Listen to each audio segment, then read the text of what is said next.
Warm by Robert Sheckley.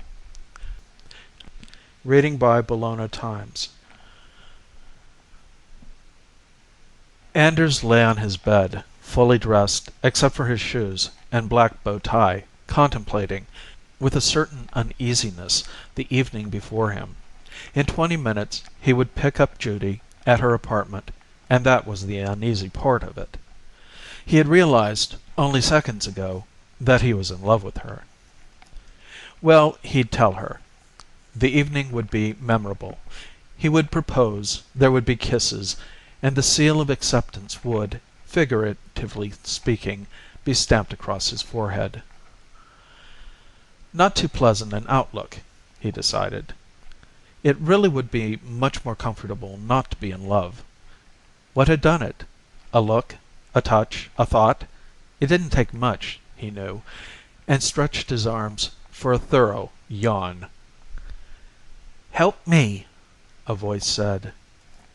His muscles spasmed, cutting off the yawn in mid-moment. He sat upright on the bed, then grinned and lay back again. "You must help me," the voice insisted. Anders sat up, reached for a polished shoe and fitted it on, giving his full attention to the tying of the laces. "Can you hear me?" the voice asked. "You can, can't you?" That did it. "Yes, I can hear you," Anders said, still in a high good humor.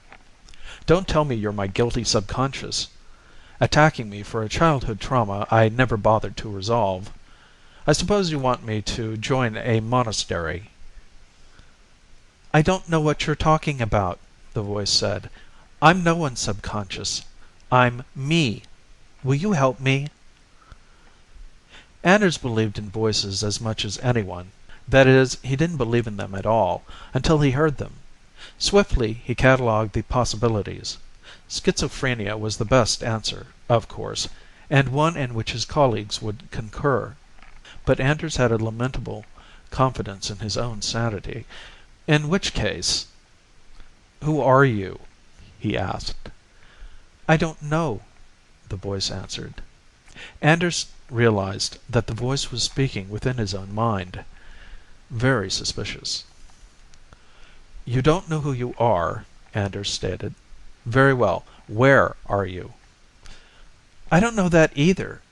The voice paused and went on. "Look, I know how ridiculous this must sound. Believe me, I'm in some sort of limbo. I don't know how I got here or who I am, but I want desperately to get out. Will you help me?" Still fighting the idea of a voice speaking within his head, Anders knew that his next decision was vital. He had to accept or reject his own sanity. He accepted it. "All right," Anders said, lacing the other shoe. "I'll grant that you're a person in trouble, and that you're in some sort of telepathic contact with me. Is there anything else you can tell me?" "I'm afraid not," the voice said with infinite sadness. "You'll have to find out for yourself." "Can you contact anyone else?" "No." "Then how can you talk with me?" "I don't know." Anders walked to his bureau mirror and adjusted his black bow tie, whistling softly under his breath. Having just discovered that he was in love, he wasn't going to let a little thing like a voice in his mind disturb him. "I really don't see how I can be of any help," Anders said, brushing a bit of lint from his jacket. "You don't know where you are, and there don't seem to be any distinguishing landmarks. How am I to find you?" He turned and looked around the room to see if he'd forgotten anything. "I'll know when you're close," the voice said. "You were warm just then." Just then? All he had done was look around the room. He did so again, turning his head slowly. Then it happened. The room, from one angle, looked different. It was suddenly a mixture of muddled colors, instead of the carefully blended pastel shades he had selected. The lines of wall, floor, and ceiling were strangely off proportion. zigzag, unrelated. Then everything went back to normal. "You were very warm," the voice said. "It's a question of saying things correctly." Anders resisted the urge to scratch his head, for fear of disarranging his carefully combed hair. What he had seen wasn't so strange. Everyone sees one or two things in his life that make him doubt his normality, doubt sanity, doubt his very existence. For a moment the orderly universe is disarranged and the fabric of belief is ripped. But the moment passes. Anders remembered once, as a boy, awakening in his room in the middle of the night. How strange everything had looked. Chairs, table, all out of proportion, swollen in the dark. The ceiling pressing down, as in a dream. But that had also passed. "Well, old man," he said, "if I get warm again, let me know." "I will," the voice in his head whispered. "I'm sure you'll find me." "I'm glad you're so sure," Anders said gaily, switched off the lights, and left. Lovely and smiling, Judy greeted him at the door. Looking at her, Anders sensed her knowledge of the moment. Had she felt the change in him, or predicted it? Or was love making him grin like an idiot? "Would you like a before-party drink?" she asked. He nodded, and she led him across the room, to the improbable green and yellow couch. Sitting down, Anders decided he would tell her when she came back with the drink. No use in putting off the fatal moment. A lemming in love, he told himself. "You're getting warm again," the voice said. He had almost forgotten his invisible friend, or fiend as the case could well be. What would Judy say if she knew he was hearing voices? Little things like that, he reminded himself, often break up the best of romances. "Here," she said, handing him a drink. Still smiling, he noticed the number 2 smile. To a prospective suitor, provocative and understanding. It had been preceded, in their relationship, by the number 1 nice girl smile, the don't misunderstand me smile, to be worn on all occasions, until the correct words have been mumbled. "That's right," the voice said. "It's in how you look at things." "Look at what?" Anders glanced at Judy, annoyed at his thoughts. If he was going to play the lover, let him play it. Even through the astigmatic haze of love, he was able to appreciate her blue-gray eyes, her fine skin, if one overlooked a tiny blemish on the left temple. Her lips, slightly reshaped by lipstick. "How did your classes go today?" she asked. Well, of course she'd ask that, Anders thought. Love is marking time. "All right," he said. "Teaching psychology to young apes." "Oh, come now." "Warmer," the voice said. What's the matter with me? Anders wondered. She really is a lovely girl. The gestalt that is Judy, a pattern of thoughts, expressions, movements, making up the girl I what? Love? Anders shifted his long body uncertainly on the couch. He didn't quite understand how this train of thought had begun. It annoyed him. The analytical young instructor was better off in the classroom. Couldn't science wait until 9:10 in the morning? "I was thinking about you today," Judy said, and Anders knew that she had sensed the change in his mood. "Do you see?" the voice asked him. "You are getting much better at it." "I don't see anything," Anders thought, but the voice was right. It was as though he had a clear line of inspection into Judy's mind. Her feelings were nakedly apparent to him, as meaningless as his room had been in that flash of undistorted thought. "I really was thinking about you," she repeated. "Now look," the voice said. Anders, watching the expressions on Judy's face, felt the strangeness descend on him. He was back in the nightmare perception of that moment in his room. This time it was as though he were watching a machine in a laboratory. The object of this operation was the evocation and preservation of a particular mood. The machine goes through a searching process, invoking trains of ideas to achieve the desired end. "Oh, were you?" he asked, amazed at his new perspective. "Yes. I wondered what you were doing at noon," the reactive machine opposite him on the couch said, expanding its shapely chest slightly. "Good," the voice said, commending him for his perception. "Dreaming of you, of course," he said to the flesh-clad skeleton behind the total Gestalt Judy.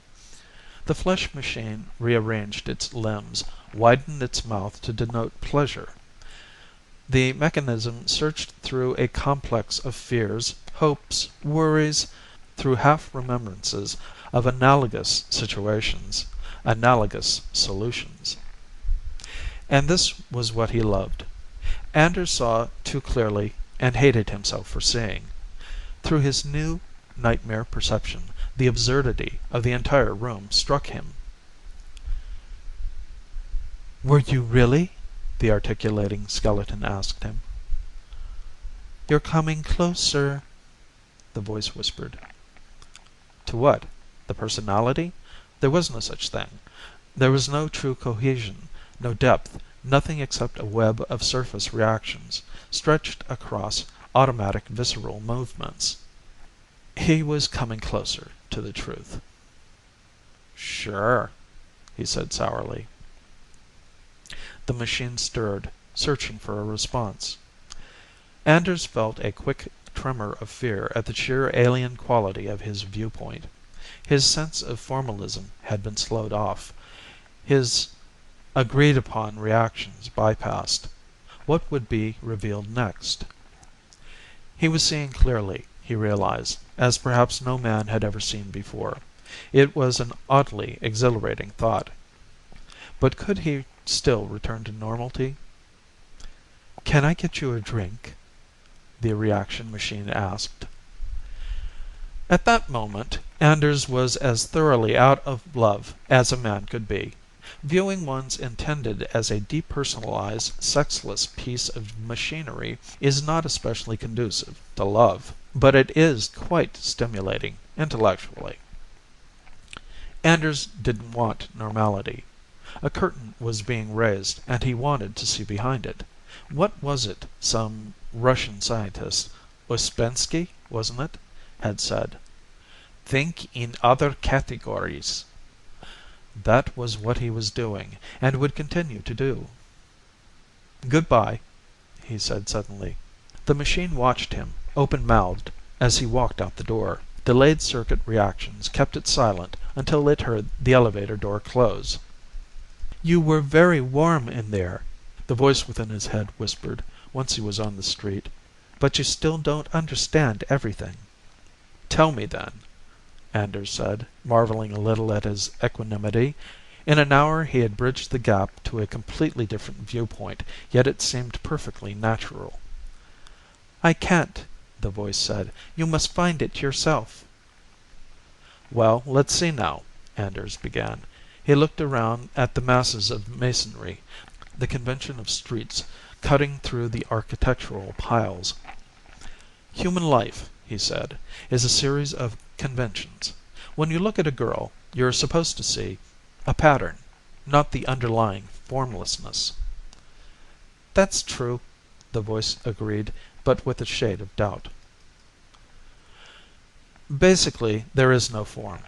Man produces gestalts and cuts form out of the plethora of nothingness. It's like looking at a set of lines and saying that they represent a figure. We look at a mass of material, extract it from the background, and say it's a man. But in truth, there is no such thing. There are only the humanizing features that we, myopically, attach to it. Matter is conjoined, a matter of viewpoint." "You're not seeing it now," said the voice. "Damn it," Anders said. He was certain that he was on the track of something big, perhaps something ultimate. Everyone's had the experience. At some time in his life, everyone looks at a familiar object and can't make any sense out of it. Momentarily, the gestalt fails, but the true moment of sight passes. The mind reverts to the superimposed pattern. Normalcy continues. The voice was silent. Anders walked on through the gestalt city. There's something else, isn't there? Anders asked. Yes. What could that be? He asked himself. Through clearing eyes, Anders looked at the formality he had called his world. He wondered momentarily if he would have come to this if the voice hadn't guided him. Yes, he decided after a few moments, it was inevitable. But who was the voice, and what had he left out? Let's see what a party looks like now, he said to the voice. The party was a masquerade. The guests were all wearing their faces. To Anders, their motives, individually and collectively, were painfully apparent. Then his vision began to clear further. He saw that the people weren't truly individual. They were discontinuous lumps of flesh sharing a common vocabulary, yet not even truly discontinuous. The lumps of flesh were part of the decoration of the room and almost indistinguishable from it. They were one with the lights, which lent their tiny vision. They were joined to the sounds they made, a few feeble tones out of the great possibility of sound. They blended into the walls. The kaleidoscopic view came so fast that Anders had trouble sorting his new impressions. He knew now that these people existed only as patterns, on the same basis as the sounds they made and the things they thought they saw. Gestalts sifted out of the vast, unbearable real world. Where's Judy? A discontinuous lump of flesh asked him. This particular lump possessed enough nervous mannerisms to convince the other lumps of his reality. He wore a loud tie as further evidence. She's sick, Anders said. The flesh quivered into an instant sympathy. Lines of formal mirth shifted to formal woe. Hope it isn't anything serious, the vocal flesh remarked. You're warmer, the voice said to Anders. Anders looked at the object in front of him. She hasn't long to live, he stated. The flesh quivered. Stomach and intestines contracted in sympathetic fear. Eyes distended, mouth quivered. The loud tie remained the same.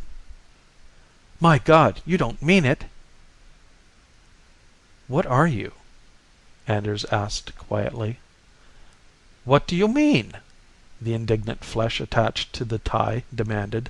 Serene within its reality, it gaped at Anders. Its mouth twitched, undeniable proof that it was real and sufficient. You're drunk, it sneered. Anders laughed and left the party. There is still something you don't know, the voice said, but you were hot. I could feel you near me. What are you?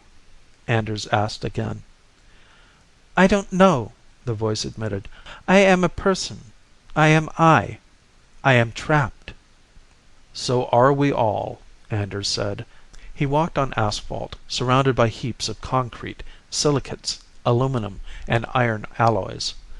Shapeless, meaningless heaps that made up the Gestalt city. And then there were the imaginary lines of demarcation dividing city from city, the artificial boundaries of water and land. All ridiculous. Give me a dime for some coffee, mister? Something asked, a thing indistinguishable from any other thing. Old Bishop Berkeley would give a non-existent dime to your non-existent presence, Anders said gaily. I'm in a really bad way, the voice whined. And Anders perceived that it was no more than a series of modulated vibrations. Yes, go on, the voice commanded. If you could spare me a quarter, the vibration said, with a deep pretense at meaning. No, what was there behind the senseless patterns? Flesh, mass. What was that? All made up of atoms. I'm really hungry, the intricately arranged atoms muttered. All atoms, conjoined. There were no true separations between atom and atom. Flesh was stone, stone was light. Anders looked at the masses of atoms that were pretending to solidity, meaning, and reason. Can't you help me? A clump of atoms asked. But the clump was identical with all the other atoms. Once you ignored the superimposed patterns, you could see the atoms were random, scattered. I don't believe in you, Anders said. The pile of atoms was gone. Yes, the voice cried. Yes! I don't believe in any of it, Anders said. After all, what was an atom? Go on, the voice shouted. You're hot. Go on. What was an atom? An empty space surrounded by an empty space. Absurd. Then it's all false, Anders said, and he was alone under the stars. That's right, the voice within his head screamed. Nothing! But stars, Anders thought. How can one believe? The stars disappeared. Anders was in a gray nothingness, a void. There was nothing around him except shapeless gray. Where was the voice? Gone. Anders perceived the delusion behind the grayness, and then there was nothing at all. Complete nothingness, and himself within it. Where was he? What did it mean? Anders' mind tried to add it up. Impossible. That couldn't be true.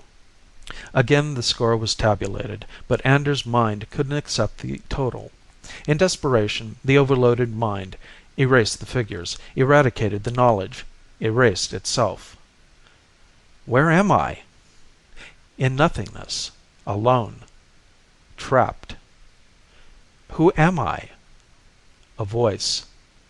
The voice of Anders searched the nothingness, shouted, Is there anyone here? No answer. But there was someone. All directions were the same. Yet moving along one he could make contact with someone. The voice of Anders reached back to someone who could save him, perhaps. Save me, the voice said to Anders, lying fully dressed on his bed, except for his shoes and black bow tie. End of Warm by Robert Sheckley.